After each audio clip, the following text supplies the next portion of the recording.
where the foreign ministers from around the world will be meeting in New Delhi tomorrow, in the shadow of Russia's war in Ukraine and also the spiraling US-China tensions. Now, experts have now issued a warning that the escalating wrangling between the West and Russia over the Ukraine crisis could, of course, continue to cast its shadow on the upcoming G20 foreign ministers meeting.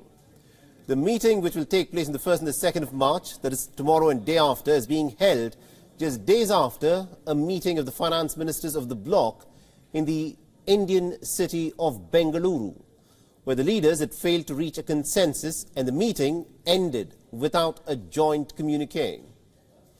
This after Russia and China had declined to sign a joint statement that condemned Russia's invasion of Ukraine. The New Delhi meeting will be attended by the Russian Foreign Minister Sergei Lavrov, the US Secretary of State Antony Blinken, Britain's James Cleverly. Meanwhile, China is also expected to send its Foreign Minister Qin Gang for the upcoming G20 Foreign Ministers meeting. Now, according to reports, India is seeking to build a consensus to bridge the gap between the West and Russia ahead of the meeting in order to arrive at a consensus-driven outcome, and also to avoid what happened at the G20 finance ministers meeting in Bengaluru. Now, according to the Indian officials, India, which holds the presidency of the G20 for this year, wants to steer the focus of this week's meeting on issues such as climate change and the debt of developing nations. Now, speaking to WION, the Foreign Affairs Minister of the Czech Republic said that the G20 presidency is in fact a huge opportunity for India and also appreciated New Delhi's approach in the Ukraine-Russia conflict. G20 presidency, it's a huge opportunity for India, and I'm very grateful for the way how you approach that. And the leadership in G20 is very important, and India shows that it is capable of that, and it's very logical.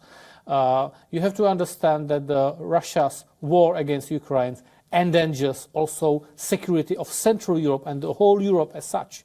And we were Russian puppet for 40 years, and we don't want to never ever repeat that. We don't want to be again Russian puppet. And Ukrainians now fight not to be Russian puppet, not to be colonized by Russia, because Russia is the last colonial empire in the world.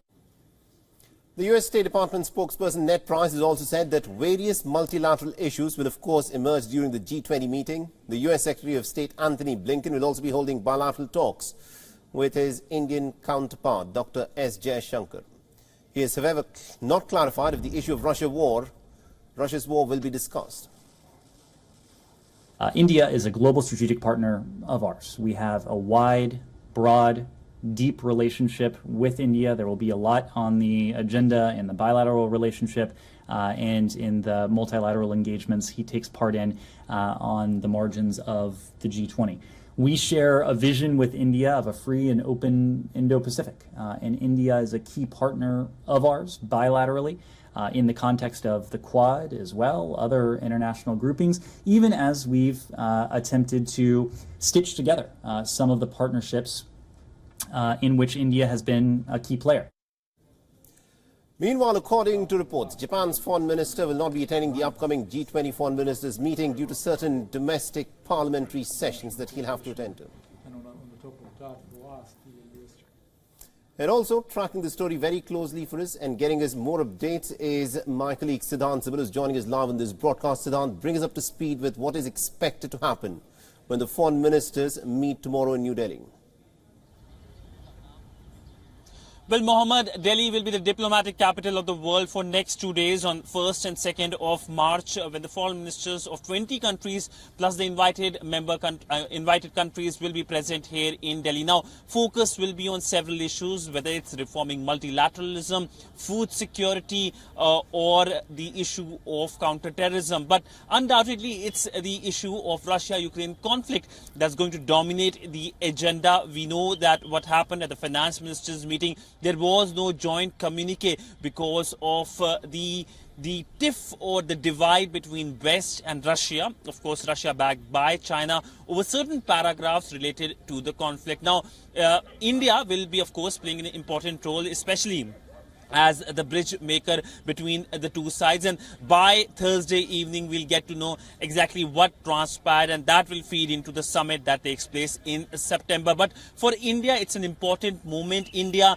will be focusing that how it can be the voice of the global south and can make sure that the issues that worry global south, especially price rise and the impact of the Russia-Ukraine conflict in terms of the commodity prices increasing, can be put on the table when 20 of the most powerful foreign ministers meet here in Delhi. Absolutely indeed. Now, one of the key issues that will be looked at, Siddhant, is the fact as to what will be the outcome of this meeting with the foreign ministers. Now, in Bengaluru, the meeting ended without an official communique being released. Is that a likelihood at all when the foreign ministers meet in New Delhi?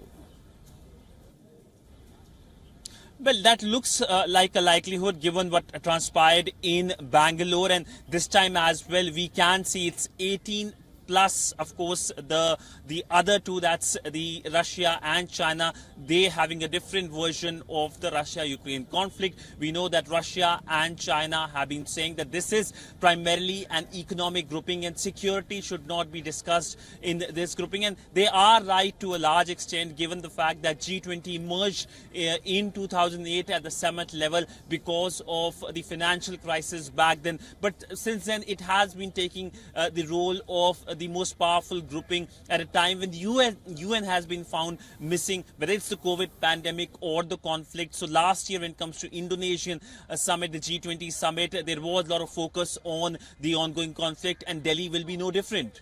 Absolutely indeed, Siddhant. Thank you very much indeed for joining us and getting us all those insights there. WION is now available in your country. Download the app now and get all the news on the move.